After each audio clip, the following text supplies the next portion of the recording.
De introducción, hacer algunas preguntas. ¿Cuántos de aquí creen en la palabra de Dios? ¿Usted cree que lo que dice la palabra de Dios se va a cumplir? ¿Usted cree que las promesas de Dios se van a cumplir? Ahora, este conocimiento que usted tiene le ha cambiado la perspectiva de la vida y su vida. Es decir, ¿hay un efecto por conocer las verdades de la palabra de Dios? ¿O estas verdades no han afectado su vida? Y algo de lo que muchas veces a lo largo de los años hemos sido mal enseñados, hemos sido mal instruidos con algunos temas de suma importancia que son bases doctrinales de los cristianos. Y uno de los temas que muchas veces se deja al aire o no se tiene una claridad total es sobre el regreso de Cristo. Y esto debería de cambiar nuestra vida, iglesia, porque el domingo pasado predicamos de lo que es el mensaje del evangelio y nos dimos cuenta que el mensaje del evangelio está centrado en Jesucristo, en su obra redentora, en su muerte y resurrección y en el llamado al arrepentimiento y perdón de pecados. Dijimos que ese es el mensaje central del evangelio e hicimos la comparación que hoy en día se predican muchas cosas que no son el evangelio. ¿Está de acuerdo? Que te va a ir bien, que ven a Cristo y sus problemas se acaban, que Cristo te quiere dar una casa y tantas enseñanzas heréticas, son herejías porque la palabra de Dios no enseña que eso sea el evangelio. Y aprendimos, ¿verdad?, que el evangelio tiene su fundamento en la obra de Cristo. ¿Cuántos dicen amén? Y este mensaje del regreso de Cristo está totalmente conectado al mensaje del evangelio. Este pasaje de Hechos es una promesa futura de los que hemos recibido a Cristo como Señor y Salvador. Nos dice, ese Jesús que fue tomado al cielo y que dice la palabra que está a la diestra del Padre, ese mismo Jesús va a regresar. Y si usted es cristiano, tiene que entender la importancia y el impacto de lo que esto significa. Lamentablemente, me he dado cuenta que vivimos como si Cristo no fuera a regresar. Estamos tan enfocados en tantas cosas y se nos olvida que Jesús va a regresar y que dice la palabra que puede ser en cualquier momento. Y lo primero que quiero hacer el día de hoy es una afirmación sobre el regreso de Cristo. Vamos a la siguiente, por favor. Y sobre el regreso de Cristo, lo que quiero afirmar el día de hoy es que el regreso de Jesús es inminente y será repentino. Es inminente porque va a ocurrir, lo crea o no lo crea. No importa si aún usted como cristiano tiene dudas, Cristo va a regresar. Porque está en su palabra, porque en Hechos lo dice y en otros pasajes anuncia su regreso. Así es que el regreso de Cristo es inminente, es inevitable, sin importar lo que el mundo crea o que incluso lo que tú creas como cristiano, aunque hay varias posturas y varias posturas de algunas denominaciones, el punto central es Cristo regresará. Punto. ¿Cuántos dicen amén? Es una verdad inmutable que está escrita en la palabra de Dios. El problema con el regreso de Cristo es que parece que muchos cristianos están ajenos a esta verdad. Porque parece que muchos cristianos no entienden que no tenemos el control sobre la vida, que no tenemos el control sobre las circunstancias, que en cualquier momento podemos morir. Y si yo soy consciente que en cualquier momento puedo morir, la pregunta sería el día de hoy, que Dios te pregunta: ¿estás listo para morir? ¿Sabes a dónde vas a ir si mueres el día de hoy? O dices: híjole, pues no sé, pastor, ¿a dónde voy a ir? Y ese es un problema, iglesia, que tú no tengas los fundamentos bíblicos de a dónde vas a ir si mueres.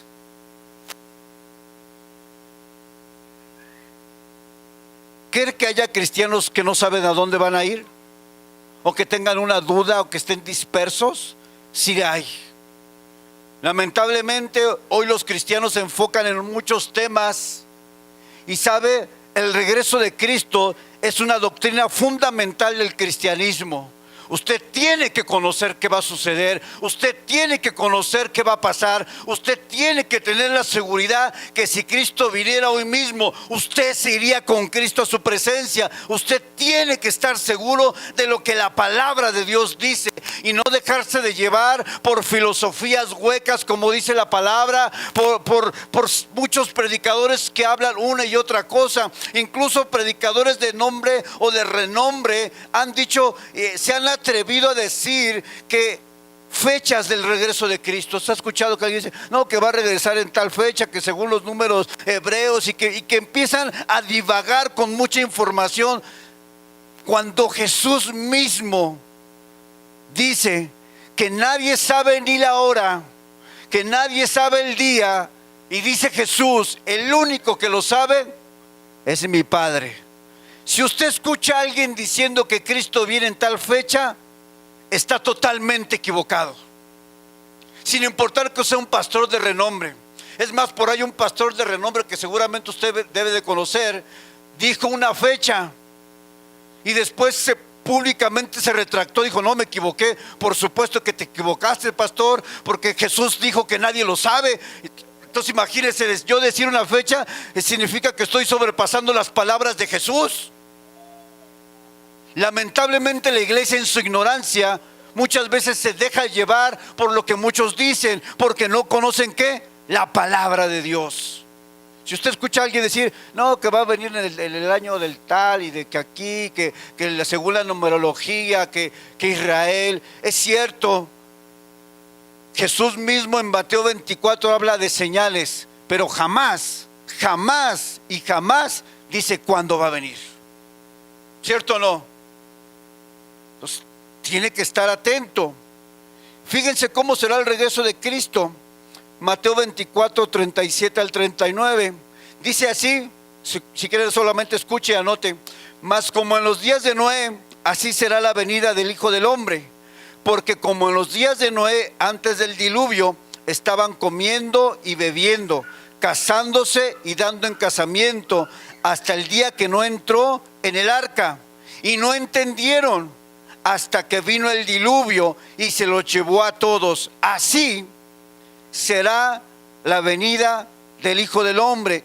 ¿Qué quiere decir este pasaje a nosotros en nuestro tiempo?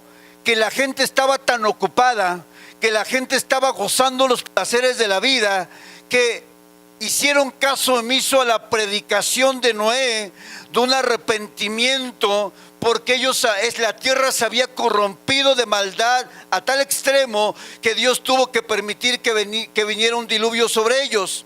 Y sabe, hermano, ese mismo escenario de donde la gente no quiere entender que solamente en Jesús hay salvación, que solamente en Jesús hay una nueva vida, que solamente en Jesús hay perdón de pecados. Ese mismo mensaje la gente no lo quiere entender hoy. Y lo peor, que hay cristianos que vienen a la iglesia y que tampoco lo quieren entender, porque quieren vivir en el mundo y quieren vivir con Cristo. Un pie en el mundo y un pie con Cristo. No se puede. Los que están afuera lo entiendo, Pero los que vienen aquí, que quieren vivir un pie en el mundo y un pie con Cristo, no es posible. O vives en el mundo o vives para Cristo, porque dice la palabra que el que quiera agradar a dos señores, con uno va a quedar mal. Y justo lo que pasó en los días de Noé, la gente gozando, bailando, chupando, en adulterio, en fornicación, viviendo la vida loca, sacando a Dios de sus vidas. Justo lo que pasó con Noé está pasando ahorita. Es más, el sábado 4 de abril vamos a salir a predicar y va a haber gente que tú le vas a dar el volante y te va a decir, lo va a tirar al piso porque no quieren saber nada de Dios. El problema con esto es que cuando empezó el diluvio y empezó a subir el nivel de agua, llegó un momento donde la puerta se cerró. ¿Y sabe qué simboliza esa puerta cerrada del arca de Noé? Significa que en algún momento tú que te llamas cristiano, tú que estás jugando una doble vida, la puerta se te va a cerrar y no va a haber otra oportunidad.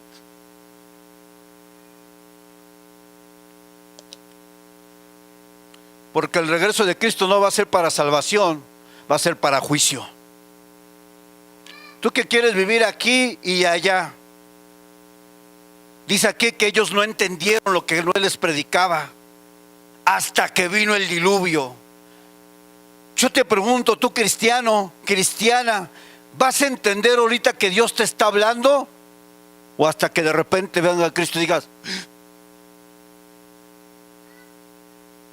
¿qué pasa con la gente?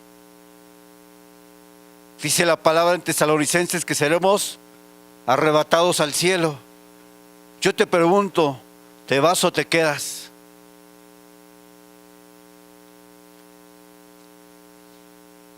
¿Te vas o te quedas? No, aquí no hay puntos medios. Y si tú conoces esta realidad, eso debería de cambiar tu forma de buscar de Dios, tu forma de vivir, tu forma de pensar, y debería cambiar la perspectiva de toda tu vida. Si entiendes el mensaje. Así como en los días de Noé, así vendrá Jesucristo. ¿Y sabe por qué? Génesis capítulo 6 del 5 al 11 dice que era mucha la maldad de los hombres en la tierra, que la maldad se había sobrepasado, que la tierra estaba llena de violencia. ¿Será que hoy es diferente? Cada vez hay más violencia, incluso aquí en la propia unidad. Cada vez hay más violencia, más pecado, más maldad. Note una cosa, iglesia, el escenario de Noé no ha cambiado en nuestro tiempo. Seguimos con una maldad que incrementa, con una incivilidad, con más pecado, pero aún así la gente dice, le pasa lo que en el tiempo de Noé. La gente no quiere entender que solamente Jesús salva, que solamente en Él hay perdón de pecados y que solamente a través de Cristo tenemos una comunión con el Padre Celestial y acceso a la vida eterna. Pero lo más grave, iglesia, no es que la gente de afuera no quiera entender, y lo vuelvo a repetir, lo más grave es que tú que vienes a la iglesia no lo quieres entender. Eso es lo más grave. Porque hoy dice sí, mañana no. Hoy levanta las manos, mañana estás mintiendo, estás robando, estás murmurando. Y estando aquí dentro nos estamos perdiendo. El hecho de que alguien venga a la iglesia no significa que ya está, tiene el boleto garantizado. Hay gente que solamente, como dije el domingo pasado, hizo una oración de confesión pública diciendo, Señor, yo te acepto, yo te reconozco, pero siguió viviendo igual, no cambió su vida. Y algo que yo les dije el domingo pasado, que el evangelio cambia la vida. El evangelio no te deja igual, el evangelio no te deja como te encontró, el evangelio transforma. Y si tú llevas 15 años en el evangelio y sigues siendo la misma persona, posiblemente no tuviste un encuentro verdadero con el evangelio que transforma. Tal vez fue una emoción, te emocionaste, viste a la gente llorando, pasaste y dijiste, Señor, aquí estoy, pero saliendo de este lugar llevas una vida igual, incluso es peor. Es peor porque hiciste una oración, es peor porque sigues viniendo a la iglesia y tu vida no cambia. ¿Cuántos dicen amén?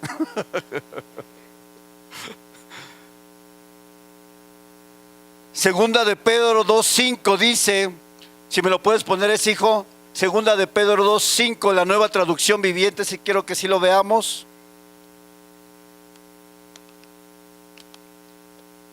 Segunda de Pedro 2:5, Nueva Traducción.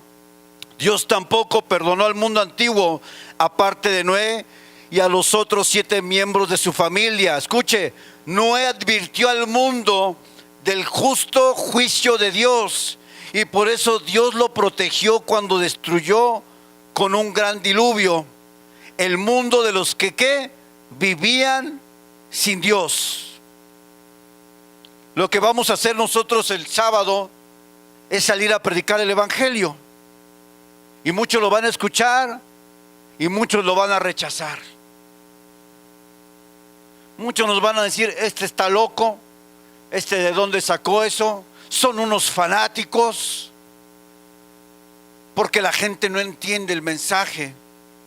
Pero con todo y eso, tenemos que cumplir con la responsabilidad de pregonar, de predicar el evangelio, porque esa ha sido una tarea dada por el Señor Jesucristo a su pueblo. ¿Cuántos dicen amén? ¿Cuántas personas conoce usted que se alejaron de Dios hoy? Que estuvieron aquí en la iglesia o en cualquier otra iglesia, se sentaron en las bancas, escucharon las predicaciones, cantaron los cantos, participaron de reuniones, pero hoy mismo se alejaron de Dios. ¿Cuántos conoce así? Yo muchos. Y es triste saber que alguien estuvo en la presencia de Dios y que ahora decidió alejarse de la presencia de Dios.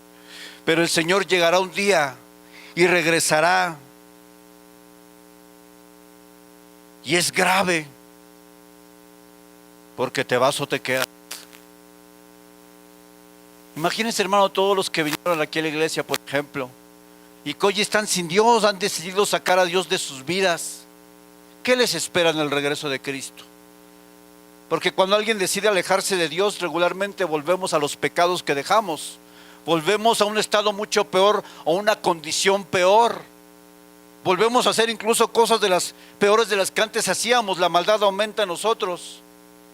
¿Y cuántos de los que vinieron a esta iglesia, por ejemplo, ahorita están perdidos?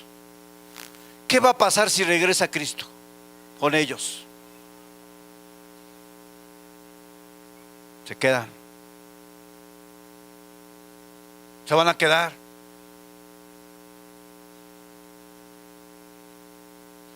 Primera de Tesalonicenses 5:2, Nueva Traducción Viviente, dice: pues ustedes saben muy bien que el día del regreso del Señor llegará inesperadamente, como un ladrón en la noche. Y esto se usa para hacer una comparación, porque si alguien va a robar tu casa, no te manda un WhatsApp y te dice: Anaí, voy a llegar como a las 3 de la mañana, para que esa hora no te levantes, si escuchas ruido, tú quédate dormidita, soy yo vaciando tu casa. ¿No, verdad? El ladrón llega cuando todos están, ¿qué? Durmiendo. Cuando estás así como a las 3 de la mañana, cuando estás bien perdido, así pero perdido. Y si eres de sueño pesado que ni siquiera los ronquidos de tu esposo te levantan, perdiste. No va ningún esposo. Y el ladrón no avisa, va a llegar de momento, lo hace de manera inesperada y rápidamente mientras tú te duermes.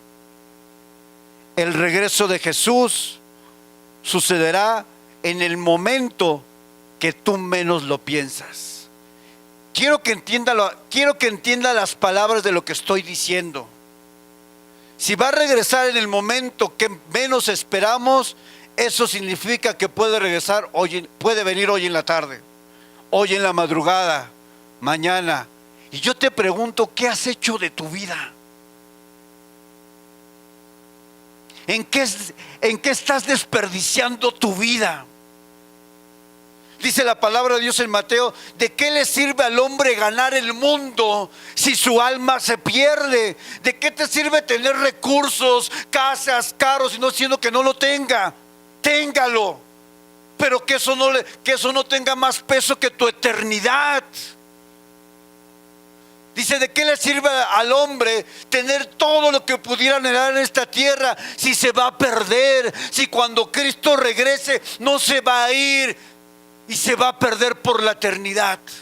¿De qué te sirve tener todo lo que tú quisieras? De nada. ¿Nos vamos a llevar algo al cielo, hermanos? Se va a llevar su carro, se va a llevar su casa. Y el problema que no es que no tengamos que trabajar, porque hay que trabajar, hay que proveer. El problema es que nos afanamos tanto por las cosas materiales, que lo material absorbe tu vida, cuando lo material desaparecerá y no quedará rastro. La historia dice que los reyes egipcios fueron enterrados con sus riquezas, querían llevárselas al otro mundo. Y la historia enseña que fueron saqueados. No te puedes llevar nada en esta vida. Tu trabajo no es nada. Tu casa no es nada. Lo eterno es lo que vale. ¿Cuántos dicen amén? El regreso de Cristo es inminente y será sorpresivo. Mateo 24:36 dice, pero el día y la hora nadie la sabe, ni aun los ángeles de los cielos, dice Jesús, sino solo mi Padre.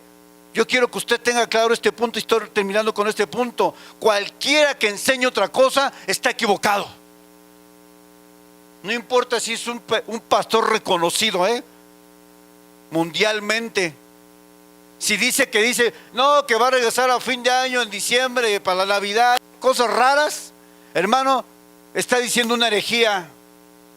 Porque estas son palabras del Señor Jesús diciendo, nadie lo sabe. Si Jesús dice que nadie lo sabe y que solamente el Padre, pues entonces nadie lo sabe. No se deje llevar por enseñanzas que no son acordes a la palabra de Dios. Vamos a mi segundo punto. Primer punto, el otro fue una afirmación. Si nosotros sabemos que Cristo va a regresar, ¿cómo deberíamos vivir la vida en esta tierra mientras esperamos? ¿Qué debemos hacer mientras Él regresa? Me encanta que la Biblia nos dice de manera clara qué es lo que debemos hacer. Y lo primero que debemos hacer es debemos de predicar el mensaje del evangelio con urgencia mientras Jesús regresa. Porque cuando tú le predicas la salvación a alguien y alguien viene a Jesús, estás ganando un alma para el cielo y ya no se está perdiendo un alma para el infierno. Así es que hay una tarea sumamente importante para la iglesia de Jesucristo. Mientras Jesús regresa, prediquemos el evangelio a toda criatura, a todas las naciones, en tiempo y fuera de tiempo. Hay una necesidad de predicar el evangelio, porque entre más prediquemos el evangelio, más personas pueden ser salvas. Eso es algo importante. En tu lista de prioridades que tienes ahí en tu vida, por ahí puedes meter esta. Ayer nos predicaban sobre Mateo 6:33, que dice que busquemos primeramente el reino de Dios. Si yo te preguntara y te pusiera una lista de 5 cosas importantes en tu vida, ¿dónde estaría Dios? 1, 2, 3, 4, 5 o en el 10. ¿Dónde estaría Dios en tu vida? ¿Dónde está? ¿Dónde está Dios en tu vida hoy? Bueno, pastor, yo voy los domingos a la iglesia. No te estoy preguntando si vienes los domingos a la iglesia. Te estoy preguntando en qué lugar de prioridades has puesto a Dios en tu vida. Son preguntas muy diferentes. Pastor, yo me sé los cantos. No te estoy preguntando si te sabes los cantos. Te estoy diciendo en qué lugar tienes a Dios en tu vida. ¿Es para ti importante Dios? ¿El reino? ¿Las cosas del reino? ¿O solamente estás desgastando tu vida por afanes personales? Y lo cual está correcto que tengas metas y proyectos, pero yo me pregunto, ¿está Dios ahí? O dices, no, esta es mi meta, el Señor está, pero está fuera de esto. En esto yo no lo meto a Dios.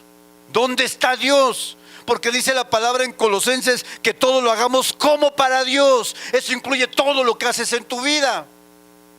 No hay nada que se aparte de Dios. Todo lo que hacemos es para Dios, para la gloria, para la honra, para la alabanza, para el reconocimiento del nombre de Dios. No a título personal. No vivimos para nosotros, dice el apóstol Pablo. Ya no vivas para ti, vive para Cristo. Y pon la mirada en las cosas de la tierra. ¿No, verdad? ¿Qué dice la palabra? Pon la mirada en qué. ¿Sabe cuál es el problema, iglesia? Que pensamos que no vamos a morir y que pensamos que la tierra es nuestro lugar permanente, y estamos equivocados. Estamos de paso en este lugar. Dice la palabra que nuestra ciudadanía es celestial. Estamos como si fueras de visita a otro país, te quedas un tiempo, pero tú no eres de ahí. Tú fuiste sellado por el Espíritu Santo, fuiste apartado por Dios para ir a otro lugar mucho mejor que esta tierra. Jesús le dijo a sus discípulos antes de morir y antes de su resurrección: yo voy a preparar morada, pero no se preocupen, yo volveré por ustedes, yo regresaré por ustedes. Y esa es la espera en la que todo cristiano debería estar entendido. ¿Quién le dijo que nosotros nos vamos a quedar aquí en la tierra, iglesia? Porque ese sentido de pertenencia tan arraigado en las cosas terrenales, cuando nuestra vida, nuestra alma, nuestro corazón fue hecha para las cosas eternas, no para las terrenales. Estamos de paso. Mientras estamos en la tierra, algo que debemos hacer es predicar el evangelio. ¿Será que lo podemos meter en nuestra lista? Vamos a ir a un viaje misionero. Pastor, no tengo tiempo. ¿Y cuándo vas a tener tiempo entonces? Dice Jesús que cuando fue niño se perdió en el templo. Y sus padres lo buscaban y él les dijo: estaban los asuntos de qué, en los negocios de qué. Dice: porque me es necesario estar. Al cristiano le es necesario estar en las cosas de Dios. Es necesario para tu vida. Y cuando dice que no se dejen de congregar, como algunos lo tienen por costumbres, en Hebreos continúa el versículo, dice: porque, y sobre todo, porque el día se acerca. Sobre todo porque Él va a regresar. ¿Por qué nos congregamos? Para recibir palabra, para recibir aliento, instrucción, corrección, para que Dios nos levante. Por eso venimos a la iglesia. Esto no es algo mecánico y religioso, esto es algo espiritual que tu alma necesita.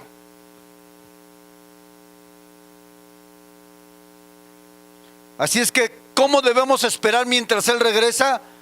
Prediquemos el evangelio. Número 2, ¿cómo debemos esperar? Mateo 24, vaya usted a su Biblia, por favor, quiero que usted lo vaya leyendo en su Biblia. Mateo 24, 36 al 44. Vamos a leer a partir del versículo 40, porque esos versículos, el 36 al 39, fueron los que leí hace rato.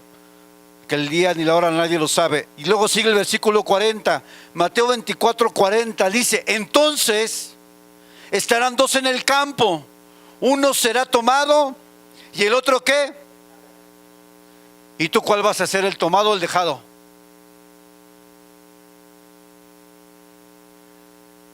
Dos mujeres estarán moliendo en un molino, la una será tomada y la otra ¿qué?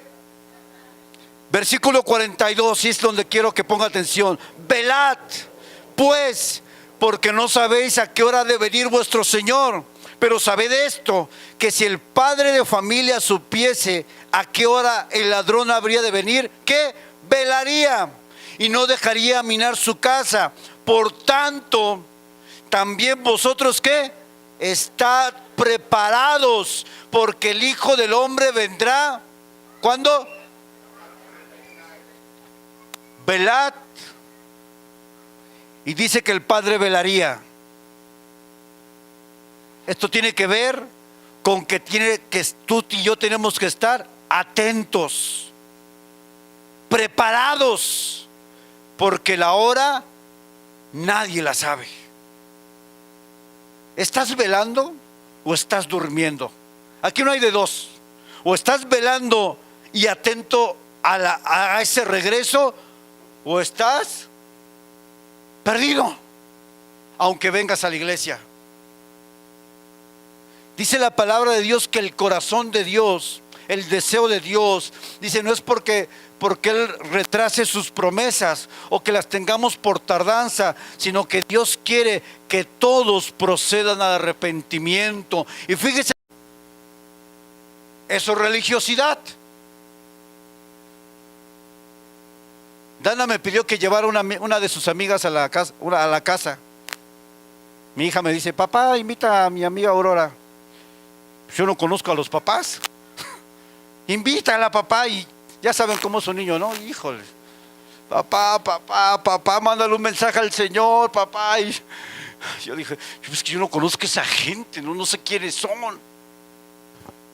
Buenas tardes, soy el papá de Dana. Es que mi hija le gustaría invitar a su hija a jugar. Sí, claro. Y le digo a mi esposa, ¿qué crees que ya me confirmó el Señor, el papá?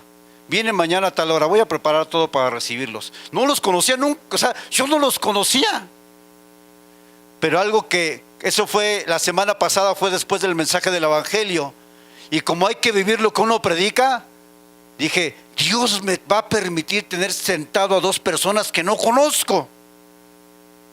No puedo permitir que se vayan como llegaron. Tengo la responsabilidad de comunicarles a Dios, de predicarles a Cristo. Yo no los conozco, van a pensar que estoy loco, pues este señor, ¿por qué me está hablando de Dios? Ahora, ¿por qué dice que Dios cambió su vida, que Dios? Y de repente tengo al matrimonio, porque el Señor no vino solo, vino con su esposa. Y ahí los tenían en el sillón. Y yo, caramba, ¿qué les voy a decir? Si no los conozco. Y Dios preparó una cita divina por medio de mi hija para que yo le predicara a alguien que tal vez era el momento de que escucharan de Dios. Me pude haber callado y pude haber hablado cualquier otro tema. Y hablamos de muchas cosas, pero enfaticé la necesidad de Dios en sus vidas. Y les di una propaganda, le dije, mira, aquí está la iglesia, te invitamos a la iglesia. Y empecé a hacer la labor. Porque fueron personas que Dios las trajo y las sentó en la sala de mi casa para predicarles, porque ese fue el propósito de Dios. Detrás de una invitación de una niña, Dios tiene propósitos y citas divinas. Así es que si Dios te pone a alguien ahí, en tu trabajo, un familiar, si lo tienes sentado ahí a tu lado, háblale del Evangelio, háblale de salvación, dile que solamente en Jesús hay esperanza y salvación, dile que no hay otro mediador entre Dios y los hombres, solamente Jesús. Háblale de Dios. Porque tal vez esa persona jamás vuelva a escuchar a alguien hablar de Dios. No lo sabemos. Dios me lo sentó ahí. Pues hay que hacer labor. Soy el pastor, tengo que poner el ejemplo y le voy a platicar a la iglesia. Pero no fue por mí, ni siquiera yo lo busqué esa cita. Fue por medio de mi hija, imagínense. A veces Dios va a usar medios extraños para citas divinas. Pero cuando tengas a alguien que Dios te ponga, predícale. No dejes pasar esa oportunidad, porque ni siquiera saliste a buscarlo. Dios te lo sentó a un lado, Dios te lo puso al lado en las tortillas. Dios fue a un centro comercial y viste a alguien llorando. Tuviste que haberte acercado para decirle que le podías ayudar. Tuviste que hacerlo. ¿Has visto a alguien llorando así de repente en la calle? Quebrantado, ¿te acercaste? O dijiste, a ver, ¿qué me importa? Pues, tengo prisa. Tú no sabías que esa persona Dios te la puso en el camino para que le hablaras de Dios. Pero te pasaste como siempre estamos pensando en nuestros beneficios personales, en mi vida, en que me vaya bien a mí. Y está bien que pienses en tu vida y en tu familia, pero hay una responsabilidad que el apóstol Pablo dice, que se nos ha dado el ministerio de la reconciliación para reconciliar a los hombres con Dios por medio del mensaje del evangelio. ¿Cuántos dicen amén? Así es que mientras Cristo regresa, tienes que estar atento. ¿Cuántos dicen amén? Tienes que estar despierto, tienes que ser entendido de los tiempos, y vivimos tiempos finales. Yo no sé si tú lo entiendes, pero vivimos tiempos finales, y tus decisiones que tomes hoy tal vez determinen tu eternidad. Vivimos tiempos finales. Vea el mundo, iglesia, vea cómo se está cayendo a pedazos, vea las guerras, vea las epidemias, vea el mundo, vea el mundo. Él regresa y a lo mejor no están pensando, no, pues después voy a la iglesia, después me comprometo, después sirvo a Dios. No, eso para mí ahorita no. Yo ahorita quiero vivir la vida sabrosa, rica acá. Ojalá que Cristo no te agarre ahí, porque te vas a quedar. Punto número que sigue. ¿Cómo debemos esperar al Señor? Viviendo en santidad. Vayan todos a Primera de Tesalonicenses capítulo 5, 23 y 24. Eso sí quiero que lo veamos todos. Primera de Tesalonicenses 5, versículo 23 y 24. Y ponlo en la Nueva Traducción Viviente, hijo, por favor. Usted léalo en la pantalla. Primera de Tesalonicenses 5, 23 y 24. Tesalonicenses 5, versículo 23 y 24 dice: ahora que el Dios de paz los haga santos. ¿En dónde? En todos los aspectos. Y que todo su espíritu, escuche, alma y cuerpo se mantengan sin culpa hasta que ¿qué? Nuestro Señor Jesucristo vuelva. Dice la Reina Valera: y el mismo Dios de paz y os santifique por completo, y todo vuestro ser, espíritu, alma y cuerpo sea guardado irreprensible. ¿Para qué? Para la venida del Señor Jesucristo. La Biblia es clara. ¿Cómo debo esperar el regreso de Cristo? Viviendo en santidad. Es decir, como hombres y mujeres que entienden que fueron apartados por Dios para un propósito en esta tierra. La palabra santo significa apartado para Dios. Fuiste escogido para Dios. Hay un sello que dice que tú le perteneces al Señor. Un sello en tu corazón, la marca en tu corazón que dice: este es mío, ella es mía, pero para un propósito. No puedes vivir la vida loca ya. Si tú viniste a Cristo, tienes que dejar las cosas del viejo hombre y vivir lo que la palabra dice, que el que está en Cristo, nueva criatura es. Las cosas viejas pasaron, he aquí, todas son hechas nuevas. Tienes que dejar al viejo hombre atrás ya. Ya deja al viejo hombre. El viejo hombre representa los vicios que traías, las malas mañas que traías, el odio que sentías, la avaricia que tenías, la envidia que sentías cuando a alguien le iba bien. Ese es el viejo hombre. Pero en Cristo Dios te ha dado una nueva naturaleza. Tenemos que vivir conforme a esa nueva naturaleza. Ya crucifica a ese viejo hombre. En Primera de Pedro 1, 15 y 16 dice: sino como aquel que os llamó es santo, sed santos en toda vuestra manera de vivir, porque escrito está: sed santos porque yo soy santo. ¿Cómo espera Jesús que tú y yo estemos mientras estemos esperando su regreso? Viviendo en santidad. Es más, Primera de Tesalonicenses 4:3 dice: pues la voluntad de Dios es vuestra santificación, que os apartéis de toda fornicación. Y dice la Nueva Traducción Viviente que os apartéis de todo pecado sexual.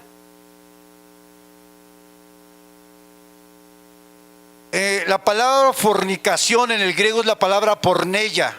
Y la palabra fornicación no solamente se refiere a tener un acto sexual. La palabra porneia se refiere a todo pecado de inmoralidad sexual, pensamiento, vista, todo lo que es inmoral delante de Dios, no solamente un acto sexual. Eso se refiere a la palabra porneia. Así es que Dios te dice: apártate de toda inmoralidad sexual, lujuria, masturbación, pornografía, adulterio, fornicación. Apártate de todo eso.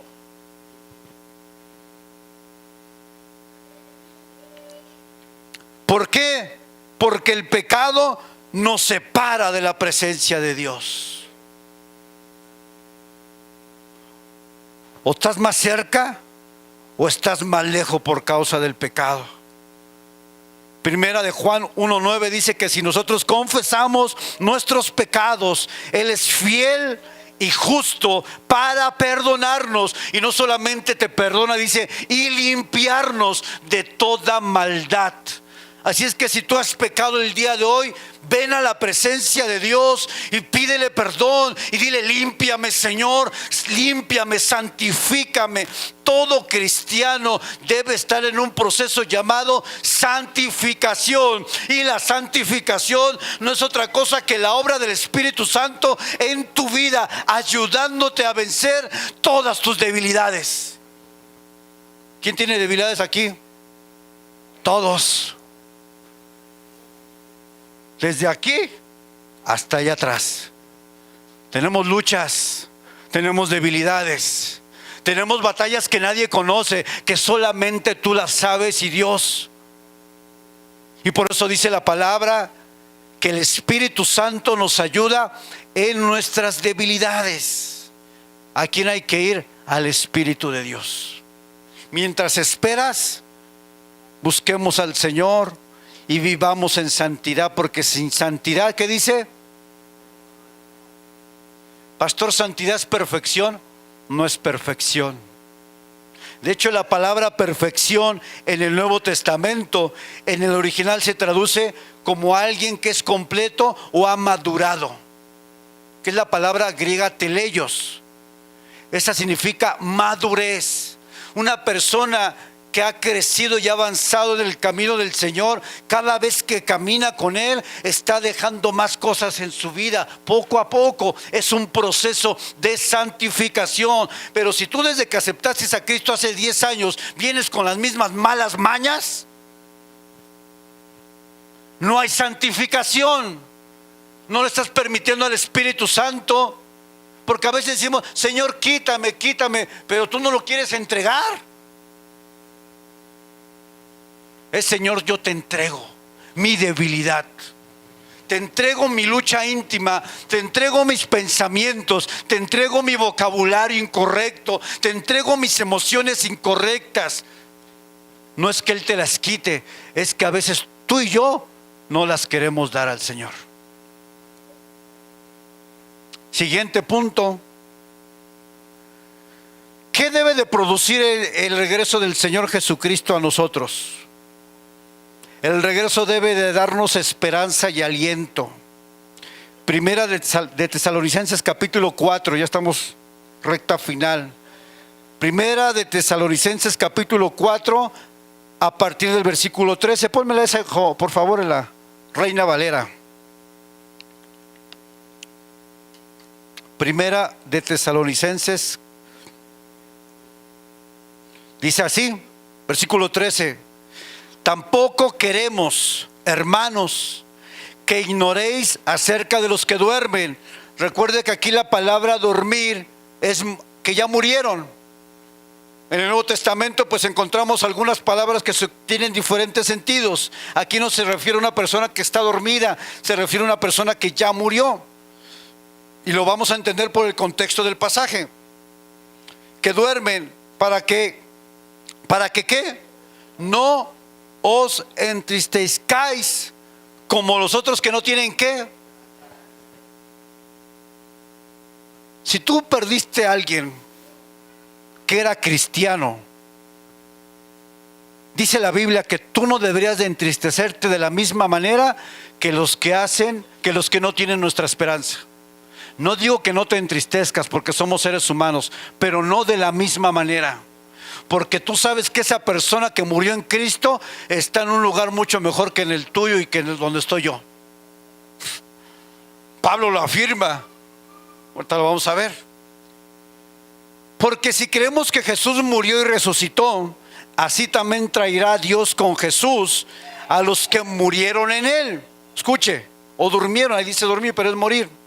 Por lo cual os decimos esto en palabra del Señor, que nosotros que vivimos, ahí se habla de nosotros, que habremos quedado hasta la venida del Señor, no precederemos a los que durmieron, porque el Señor mismo, ahí está su regreso, con voz de mando, con voz de arcángel y con trompeta de Dios, ¿qué? Descenderá del cielo, y los muertos en Cristo resucitarán primero. Luego nosotros, los que vivimos, los que hayamos quedado, seremos ¿qué? Arrebatados juntamente con ellos en las nubes para recibir al Señor en el aire, y así estaremos siempre con el Señor. Por tanto, fíjense lo que debe de producir este mensaje: alentaos los unos a los otros. ¿Con qué? Con estas palabras. ¿Qué palabras? Que tenemos una esperanza en la eternidad. La Biblia se refiere al día del Señor como el día grande y terrible.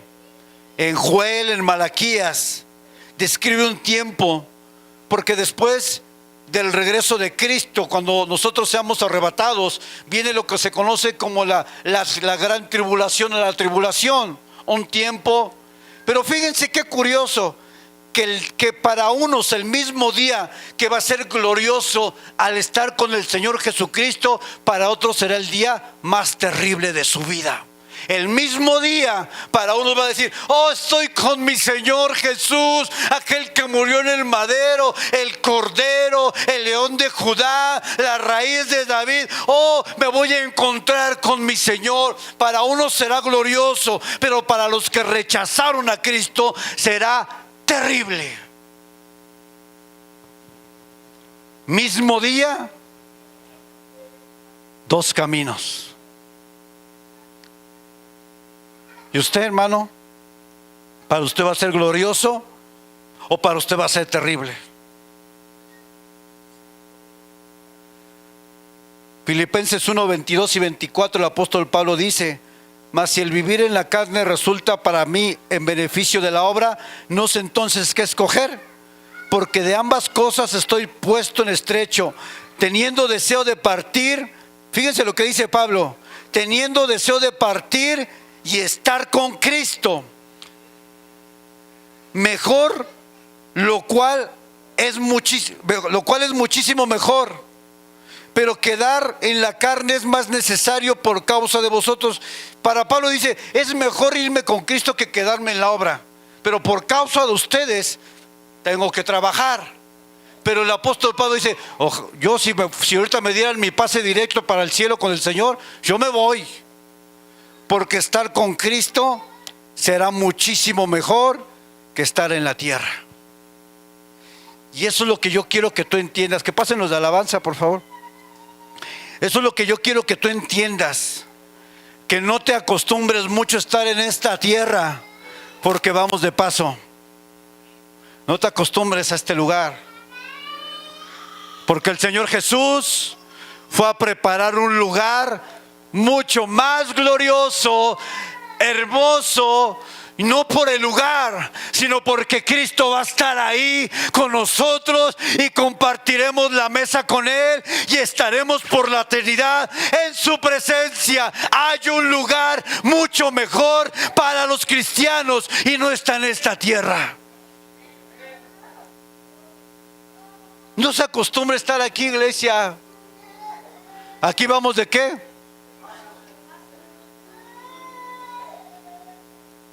Vamos a la siguiente. Fíjense lo que dice este versículo. Y esto es para los que están pasando pruebas hoy.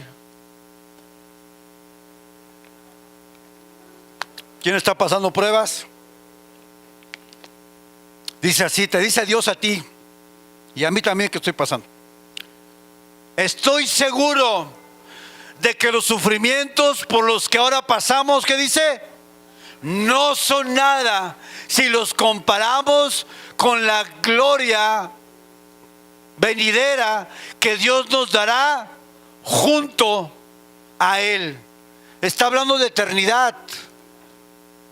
Tus problemas no se comparan con la gloria venidera que va a ser estar en la presencia de Dios. No hay nada que se pueda comparar aquí. Así es que no te enfoques demasiado en tus problemas ni en los procesos que estás pasando, porque en los procesos y en las pruebas Dios ha prometido estar contigo. ¿Cuántos dicen amén? Si quieren, quiten esto, hermano. Bajen esto, por favor, pónganlo allá. Con cuidado, porque está ahí todo eso.